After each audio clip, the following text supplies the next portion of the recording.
যখন নাকি চূড়ান্ত ফয়সালা হয়ে যাবে, তখন শয়তানকে যখন বলা হবে, শয়তান বলবে, তখন বলবে যে দেখো আল্লাহ যে ওয়াদা করছিলেন সে ওয়াদা তো হক ছিল এবং আল্লাহ তার ওয়াদা পালন করেছেন। তিনি ওয়াদা করেছিলেন নেক কাজ করলে বেহেশতে যাবে, খারাপ করলে জাহান্নামে যাবে।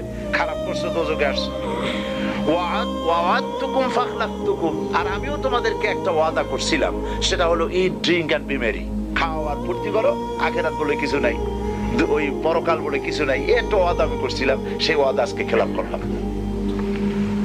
ওয়ামা কানা লি আলাইকুম মিন সুলতান, আর আমি যে সব কথা বলেছি ওই কথার পেছনে তো কোনো দলিল ছিল না। আমি কথা বলেছি, তোমরা সেই কথা মেনে নিয়েছো। আলেম ওলামারা কথা বলেছে, পয়গম্বরেরা কথা বলেছে, তার পিছনে কোরআন ছিল, হাদিস ছিল, দলিল ছিল, রেফারেন্স ছিল। আমার কথায় তো কোনো দলিল ছিল না। আমি কি করেছি? ইল্লা আন দাআউতুকুম ফাস্তাজাবতুম লি, আমি একটা ডাক দিলাম আর তোমরা সবাই আমার পিছনে পাগলের মতো দৌড়াইলা।